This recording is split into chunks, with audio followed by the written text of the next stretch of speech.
કેમ છો વિદ્યાર્થી મિત્રો? આજે આપણે ધોરણ 9 ની અંદર સ્વાધ્યાય 10.1 નો દાખલા નંબર 6 જોઈશું. જોઈએ દાખલા નંબર 6 ની રકમ.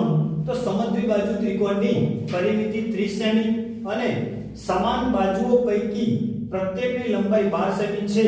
તો ત્રિકોણનું ક્ષેત્રફળ શોધો. તો એના માટે આપણે આગળ અગાઉ બે પરિમિતિના બે દાખલા જોઈ લીધા. તો એવી જ રીતે આપણે પરિમિતિનો દાખલો જોઈએ. તો સૌપ્રથમ અહીંયા આપણે કરીશું, લખીશું અહીંયા કે પરિમિતિ બરાબર કેટલી આપીએ? પરિમિતિ 30 સેમી. હવે શું કરવાનું? આપણે અગાઉના દાખલામાં કર્યું એવી જ રીતે આપણે a + b + c બરાબર કેટલા થશે? અહીંયા 30. હવે જો અહીંયા આપણને બે માપ આપ્યા, બે બાજુના માપ આપ્યા. કેટલા છે? લંબાઈ, મતલબ કે પ્રત્યેક દાખલા તરીકે આપણે અહીંયા આકૃતિ દોરી, બરાબર? ABC દાખલા તરીકે આપણે માપ 12 લીધું. તો આનું પણ તમે 12 લઈ શકો. તો આનું તમારે શોધવું પડે. તો એના માટે આપણે અહીંયા શું કરીશું? તો 12 + c બરાબર 30. હવે શું કરીશું? 12 ને 12 24 + c બરાબર 30. c બરાબર 30 - 24, c બરાબર 6. ચાલો હવે આ શું થઈ ગયું? આપણી પરિમિતિ થઈ ગઈ. સોરી, આ આપણો c થઈ ગયું. એનો મતલબ કે આપણને a b અને c ની કિંમત મળી ગઈ. હવે આપણે શું કરવાનું? તો અર્ધ પરિમિતિનું સૂત્ર મૂકીશું અને દાખલો ગણવાની શરૂઆત કરીશું. તો s બરાબર a + b + c ભાગ્યા 2 બરાબર. ચલો એની કિંમત કેટલી થશે આપણી જોડે? અહીંયા 12 + 6. ચલો ભાગ્યા 2. તો જો અહીંયા આપણે 12 એટલે 24 ને 6 30. તો શું થશે અહીંયા? કે 30 ભાગ્યા 2 બરાબર શું થશે? અહીંયા s આપણે લખી દઈએ અહીંયા કે s બરાબર 15. હવે જો તમને s મળી જાય તો હવે આપણો દાખલો એકદમ ઈઝી થઈ જશે. કેવી રીતે? તો આપણે એરરનું સૂત્ર જાણીએ છીએ. તો લખીશું કે એરરના સૂત્ર મુજબ ત્રિકોણનું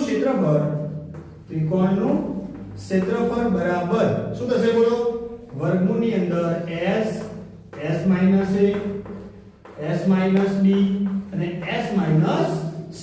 હવે તમે કહેશો કે જો અહીંયા સર આપણને તો s ની કિંમત પણ ખબર પડી ગઈ અને a b અને c ની કિંમત પણ આપણને મળી ગઈ. તો દાખલો આપણા માટે એકદમ ઈઝી બની જશે. તો આપણે અહીંયા કિંમત મૂકી દઈએ. ચલો આપણે s કેટલો આવ્યો? 15. તો અહીંયા 15 - a એટલે આપણા 12. ફરીથી 15 - 12 અને અહીંયા 15 - 6. કેમ 6 લખ્યા? કારણ કે આપણો c કેટલો હતો? 6. ચલો હવે આપણે અહીંયા એના સાદુરૂપ આપી દઈએ. શું થશે? 15 ના અવયવ પાડો તો 5 તરી. 15 માંથી 12 જાય કેટલા વધશે? અહીંયા 3. 15 માંથી 12 જાય ફરીથી 3 અને 15 માંથી 6 જાય એટલે 9. તો અહીંયા આપણે એના અવયવ પાડી દઈએ. 3 તરી 9. ચલો હવે મેં તમને કાલે એવું શીખવ્યું હતું, અગાઉના જે વિડિયો આપણે મૂક્યા એની અંદર મેં તમને એવું શીખવ્યું હતું કે જેની જોડ બને એને આપણે બાર લઈ લઈશું, જેની જોડ નથી બનતી તેની ઉપર આપણે વર્ગમૂળનું નિશાન કરી દઈશું. એટલે આપણો આસાનીથી જવાબ મળી જશે. તો અહીંયા આપણે જોડ માટે નીચે બે લીટા કરી દઈએ. જો જોડ કોની બની? તો 3 ગુણ્યા જેની જોડ બની એમાંથી એક બાર લઈ લઈએ, એક સંખ્યા. તો અહીંયાથી એક 3 લીધા, અહીંયાથી એક 3 લીધા. એનો મતલબ શું થયો? કે વધ્યું કોણ? તો 5 વધ્યા, 3 વધ્યા. એનો મતલબ કે આની જોડ બનતી એટલે કે 5 તરી 15. તો આપણો જવાબ શું થશે? 9 વર્ગમૂળની અંદર 15 સેન્ટીમીટર સ્ક્વેર. તો મિત્રો આ થઈ ગયો આપણો ફાઇનલ આન્સર. આ જ રીતે આપણે સ્વાધ્યાય 10.1 પૂર્ણ કર્યો. આપણે અગાઉ પહેલા 1 2 પછી 3 4 5 અને અત્યારે લાસ્ટમાં દાખલા નંબર 6 આપણે અમારી YouTube ચેનલમાં અપલોડ કરી દીધો છે. તો મિત્રો તમને અમારી ચેનલ ગમી હોય, અમારા વિડિયો ગમ્યા હોય તો અમારી ચેનલને સબસ્ક્રાઇબ કરજો અને લાઈક કરજો. Thank you.